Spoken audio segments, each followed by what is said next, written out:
Hi there humans, it's been a while since we did a sit down video, as in with the entire video is dedicated to one topic where we're sitting down and talking about it. Because I do sit down and talk to you guys a lot, like a lot, but I haven't done a sit down and just talk in a while. And I know I have been offline. I stopped recording and posting for 8 months, but even during those 8 months, if I had an opportunity, I would record it, just never end up posting it until I did. So I was thinking the video I did end up posting, that vlog, would probably just be another delete or a draft. I ended up posting it and I'm so glad to be back. I'm so happy to be back in this routine. So I have been recording and I just never ended up posting them. But I haven't recorded a sit down video even. I would record vlogs or routines or stuff like that, but I didn't do a sit down like draft or failed video. So the last time I did a sit down video was the one I posted for you guys. Kind of feels like I'm revisiting a old environment, an old workplace. In this video we're going to be ranking book tropes, and I am fully aware I have not read all book tropes there is. Not all the book tropes are in this video because there is so many.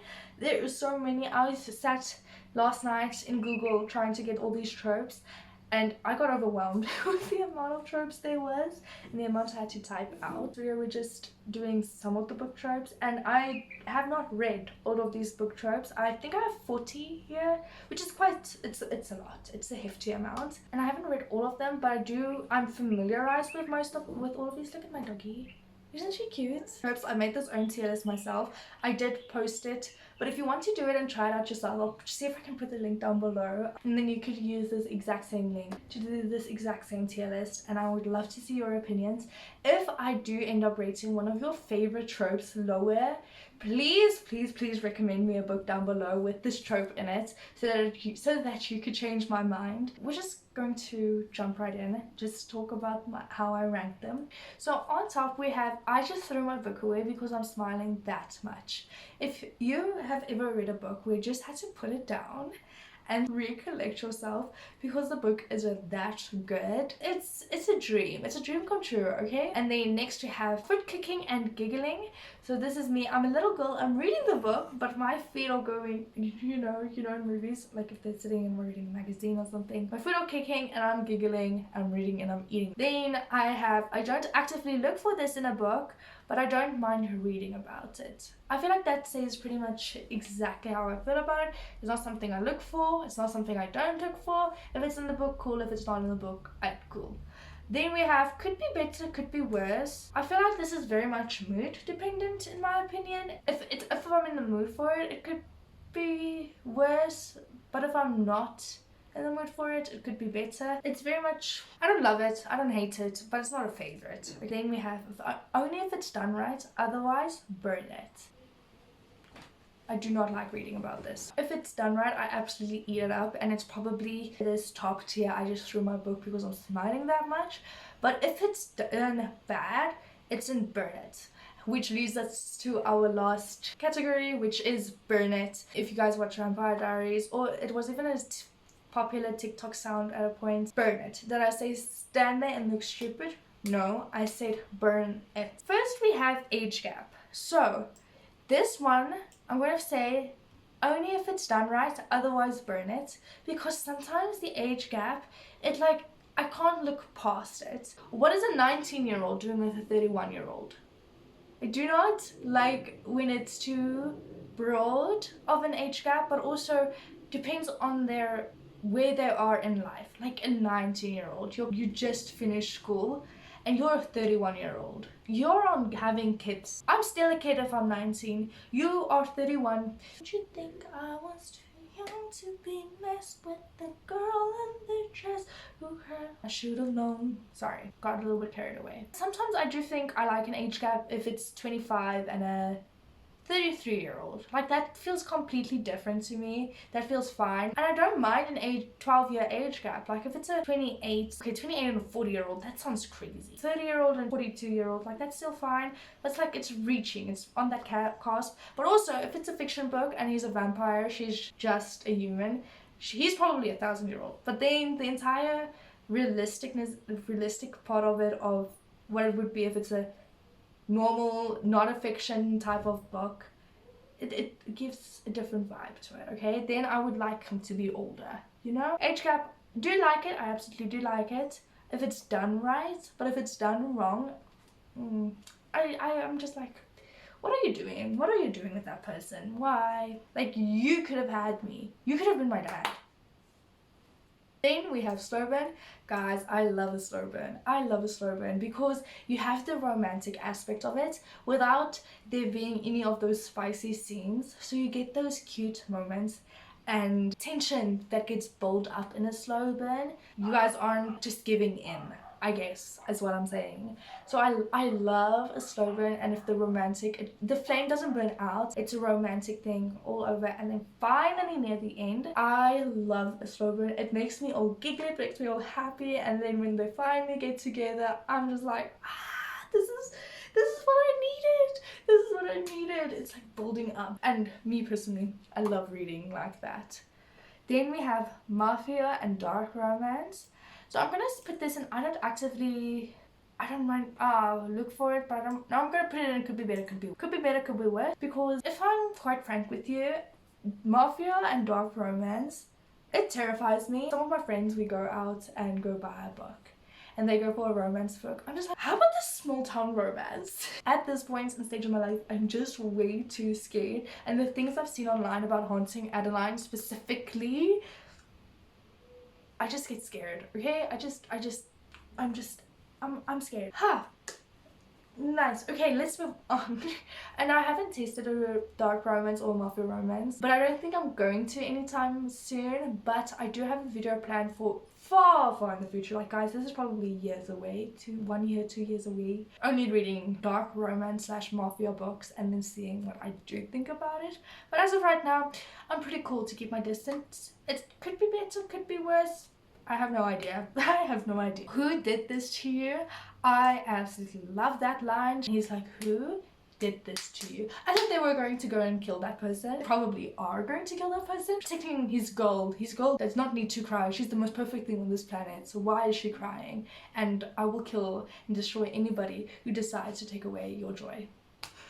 And he ends up taking away her joy, but it's okay. That's for later on in the storyline. Every time that scene comes up, I'm just like smiling, I'm kicking my feet, and I'm just a happy little girl, okay? One bed, foot kicking and giggling. This trope. And it's usually in the point of the book where the two characters, they do not like one another. They are not happy with one another.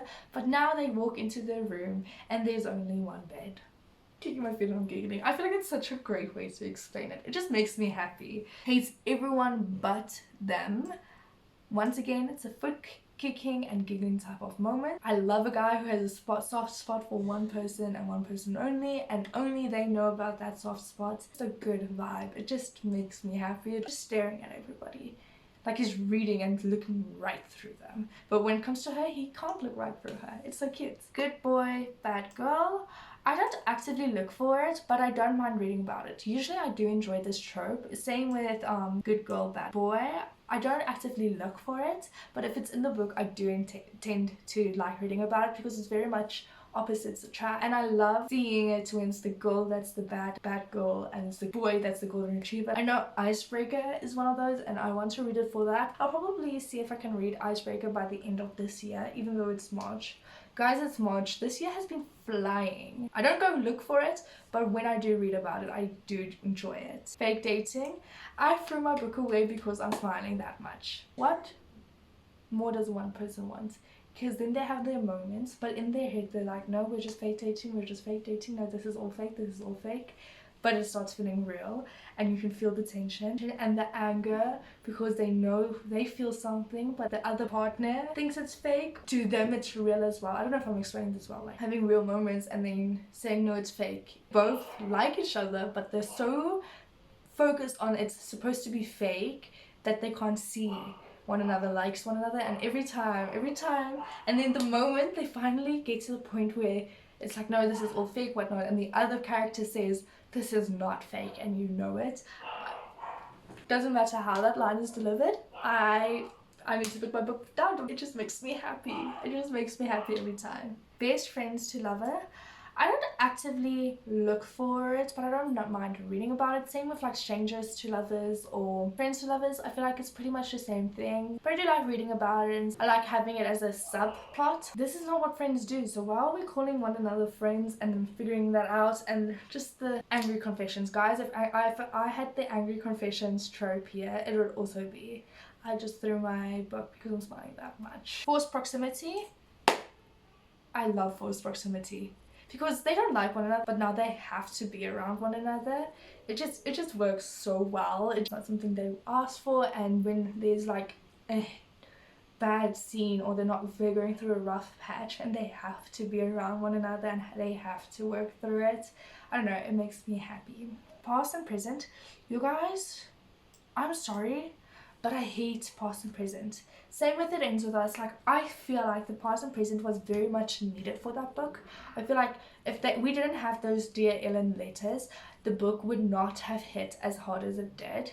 But oh my goodness, every time I came to the past, I did not like it. I was almost skimming through it because I do not like reading two different timelines, and because I'm just so invested in the present timeline that going back to the past, it bothers me. Same with like You and Me on Vacation. It has those 10 summers ago, 30 summers ago. I don't really care. You guys are now together. And if there's like some prompts or like sections or 1 page or 2 pages of them in the past, I wouldn't mind that. But because these are chapters, and usually chapters are 5 to 10 pages long, that's five pages way too long for the past. We could like chop that down. Even though For It Ends With Us is very much needed, and if we didn't have the past books, I don't think It Ends With Us would be as good as it was and wouldn't have gotten the love it did get. So I'm not gonna say burn it. It could be better, it could be worse, because it's needed, and every time I'm done with the book I'm like, oh, I really needed those past scenes just to break it up a bit. But while reading it, I'm like, why? Accidental pregnancy. So this might be controversial, but I think it's only if it's done right. Otherwise, burn it. Because I feel like an accidental pregnancy trope, especially, I think it was Heartless in the Chestnut Spring series. Like, there's an accidental pregnancy there. And oh my goodness, it was so well delivered. As well as with It Ends With Us, it's an accidental pregnancy. I didn't hate it. I didn't hate that add to the trope. I feel like it just added to the drama. It just very much showed how real the situation is. And with Heartless, I felt like it was so well executed that I absolutely loved it. And with single dad trope, I'm foot kicking and giggling. I love a single dad or even a single mom, because that child is saving me so many pages by just telling it how it is. Because when it comes to these tropes, especially, which book was it? Let's take Fine Print by Lauren Asher. Oh my goodness, that's one of my favorite books. It's my top 5, my 5 out of 5 book. I love that book because of that kid. That kid, like, the book didn't revolve around that kid, but it did play a factor in what they were allowed to do, how to do things, how to adjust things to that child's needs, which I absolutely love. But they still had separated the two so that we could see how the relationship grew without the child. But seeing the non-parent fall in love with this kid, guys, like, my heart flutters. And this kid just says it how it usually is, because kids don't care. They don't have much of a filter, so they say, well, you like mommy and mommy likes you, so why aren't you guys dating? You know, and I feel like, and putting them on the spot to say something right there, I love those moments. And then they look at one another hoping the other one would answer, but they don't know themselves. It saves me pages. Forbidden Love. Ooh, this is difficult. I'm foot kicking and giggling. I'm gonna put a lot in foot kicking and giggling because it doesn't take much to make me happy. Knowing they're not allowed to, but they're still doing it and finding a workaround through it. Tension is still there, and the secrecy of how they're in crowded rooms. Secret moment in crowded rooms.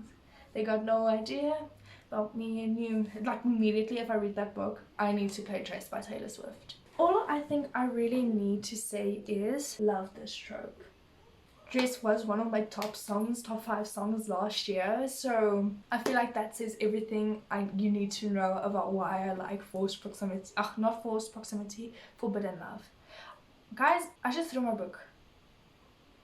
I just threw my book. Love at first sight. It just takes all the romance out of romance, takes all the mystery out of it. If somebody tells me this book's trope is love at first sight, I try to redirect with everything in me not to read that book. Trauma. So sounds so bad, but I'm gonna put it into my top tier, but it's not because I'm smiling that much. I feel like I love these type of books because you can finally see a connection between one character and another character. You can see it's not just attraction, you can actually have deep talks, and I love seeing how it's portrayed. I love seeing how they talk to one another and figure out how they feel about one another in these books. It just gives the relationships so much depth, and seeing people express and being able to talk about that. I'm saying people as if these aren't book characters, but seeing them talk about that and seeing how they react. If it's a person that caused this problem, how they protect one another, it just makes me smile, and I'm just like, they are there for one another. One is already in a relationship.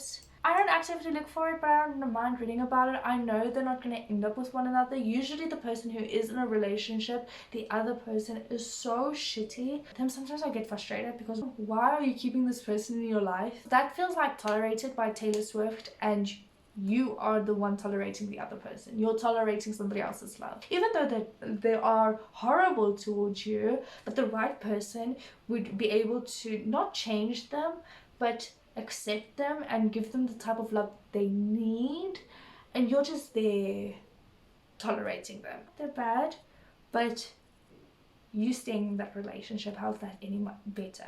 Anyway, that's just how I feel about it. Small town romance. I love a small town romance. It is so fun, and I feel like the Elsie Silver series, Chestnut Spring, literally it became all of our personalities. It's still a thing. We're all in our country era. Playboy / recovering playboy. This is, I don't actively look for it, but I don't mind reading about it. It's not a hit nor a miss. The off-campus series. I think it's book 3. Yeah, it's book 3. He is a playboy, recovering playboy, and I love reading about that. I didn't care. I liked it. It wasn't much. Makeover. I don't really care if it's in a book. If it's in a book, click burn it. What is that scene for? I don't understand it. It's not going to give what a movie gives with a makeover scene, and it's definitely not going to give what it would be like in real life. It's just an extra scene to make the pages longer. It's pretty harsh, but it's not necessary for a book. Second chance romance. I'm gonna say only if it's done right, otherwise burn it, because there needs to be a lot of groveling. It really just needs to play perfectly, and all the reasons needs to be valid enough in my mind for me to like it. My favorite book of all time, which is Fine Print. It is a second chance romance, but I feel like the reason why they broke up was so valid, and the way he had to grovel and how he had to make up for it, it just worked so perfectly. But sometimes, like with Atlas and Lily, which is It Starts With Us, I felt like Atlas and Lily as together, they were too, I don't know, I didn't like the second chance. Miscommunication, I don't feel like I have to say much more. YA, I'm gonna put this, I don't actively look for it, but I don't mind reading about it. I do want to read the Shatter Me series, which is YA, and I want to read the Inheritance Games, which is YA. I don't look for it because it's YA. There's other tropes in those books that fascinates me, but if it's in the book, great. I like reading when it's not YA. I like reading those books a lot more. I'm not done reading Good Girl's Guide to Murder. I have read One of Us is Lying. I like it when the characters are a little bit more grown up. Brother's Best Friend. This is going into foot kicking and giggling. I hate it when the brother is dramatic about it, like Josh was. Aren't you dating your sister's best friend? Like, that's very hypocritical of you. But I do like a brother's best friend. I like figuring out how it works, and it's not really upfront. It's not upfront at all. Ugly Love by Colleen Hoover. I absolutely love that book. It was such a fun read. I gave it 3 or 4 stars. I can't remember. I loved it. It was a brother's best friend trope. It just made me happy. Best friend sibling. I haven't read one of these books. I don't know. I think it's this. I'm going to say it's the same as the brother's best friend trope. It gives the same vibes as if it's your brother's best friend. Now it's just your best friend's brother.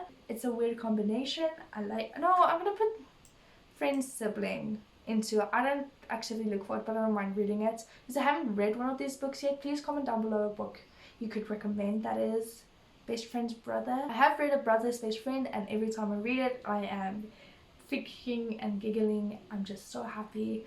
So I might actually really like it. Grumpy Egg Sunshine. We love a grumpy guy and a sunshine girl, or a sunshine guy and a grumpy girl. Grumpy Egg Sunshine. It's just two perspectives of life, and I love seeing how these opposites attract and how this grumpy guy, literally his shell gets broken down by the sunshine girl, or vice versa, right? Then we have a sports romance. I'm gonna say foot kicking and giggling. I love it. It just gives depth to a character. Third act, very like, personally, burn it. But I do see how books need it to have some kind of drama, and I think like it's a clean climax and then it drops, as we learn in school. So it could be better, could be worse. I don't like a third act breakup. Reset everything and have a good plotline. Love triangle.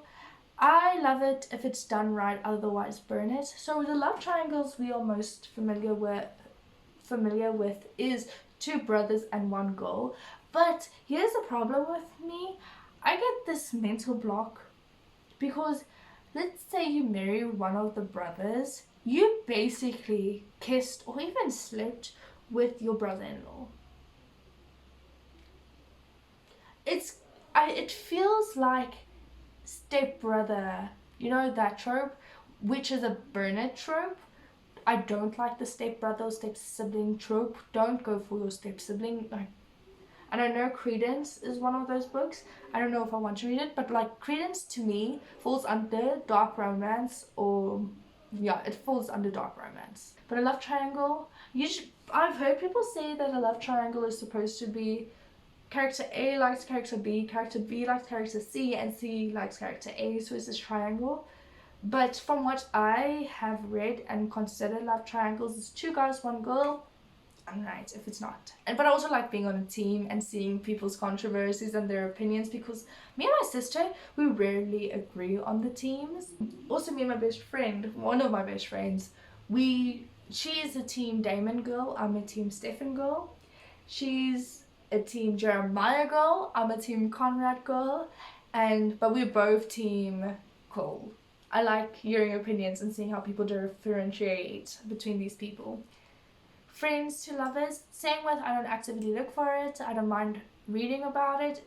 Enemies to lovers. Now see, I haven't read fantasy, I'm a contemporary romance reader, and the enemies isn't enemies, it's just more we don't get along. I feel like the only enemies really work if it's mafia, dark romance, or fantasy. So enemies to lovers, to me, for what I have read about it, it could be better, could be worse. The books they said are enemies to lovers. Those books I don't like it because it's enemies to lovers. I just find it as they didn't start on the base page, but it kind of turned into something better.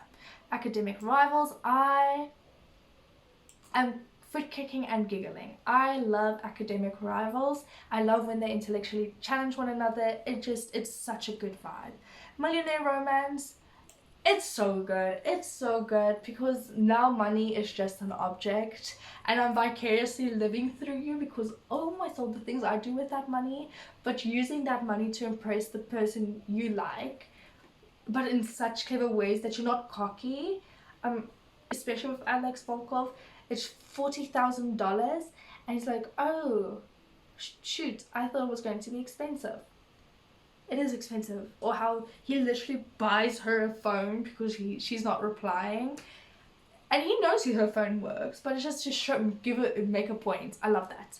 Professor and uni students, could be better, could be worse. No, I'm gonna put it in, I don't actively look for it, but I don't mind reading about it. Whereas when it comes to teacher ex student, burn it, because teacher ex student that's just illegal. When it comes to university and student, and he's a younger professor, he's 25, she's probably 19 now, she's turning 20. But with that, I can that's fine for me. And we have right person, wrong time. Could be better, could be worse. Now, oh, did you guys see how it just got darker? I need to finish up this video. I don't really like reading it. I don't mind reading it. I love an happy ending. I love seeing it all round up. I love just a good energy book and seeing how it ends. And if it's the wrong time, it usually means they don't end up together, and I just get so sad. There was Me Before You, how he dies and she's just there. It's not a happy ending. It makes me sad. Can we please have a other reason to cry about? Friends with benefits to lovers. Okay. I actually love by Colleen Hoover was friends with benefits, but there were other tropes like brother's best friend or other aspects in the book that made it so good. But when it comes to friends to with benefits to lovers, you get those spicy scenes so early on in the book, and it kind of doesn't hit as hard as when it does with a slow burn. For an example, if it's done right, I really do like it. Like it's done with, okay, now I'm gonna put it with, it could be better, could be worse, because like, yeah, otherwise it's too highly dependent on other tropes to carry the book through. I like friends with benefits to lovers if I'm in a slump, but if I'm not in a slump, I just. Then we have workplace romance. Now they're just sneaking in corners and office scenes. It's just so good. It just makes me so happy. And I'm just kicking back, food giggling how they're in the boardroom and they're staring at one another. Marriage of convenience. I'm gonna put this in, I don't know if it's which one. I'm gonna put it in food cooking and giggling because I love how it works out, and I love seeing, like with terms and conditions, how he wanted a marriage of convenience but they didn't find anybody, and then seeing how they work that out, end up having a marriage of convenience that night, having a huge fight, and then for some reason a zipper got stuck and now he needs to help him, but they're like, oh no, I'm attracted to one another, but they don't admit it, not even to themselves. So she rushes off to her room, but they're just like, we just got married. Tension, it's built up. You guys know, you guys have heard me say it a bunch of times in this video how much I love that, so I won't say it again, but I do love it. And that wraps it up. That is all my tropes. That's crazy. So most of them are on food cooking and giggling, which is expected. Then it's in I don't actively look for it, but I don't mind reading about it. My top tier, which is just throw my book away because I'm smiling like that, and could be better and could be worse, are the same, and the other two are also the same. So I feel like that's very well rounded. I like my setup here, and I'm going to change so much. I can't wait to do this exact templates because I can find it because I created it myself and I uploaded it to my profile, but I can't wait to do this exact template in like a year and a half, or maybe even 2 years, maybe a year, and see how much I have changed and how much books I have read and how it changed my opinion on these tropes. If you want to change my opinion on these tropes, go comment a book down below. This is your chance. Take it while you can.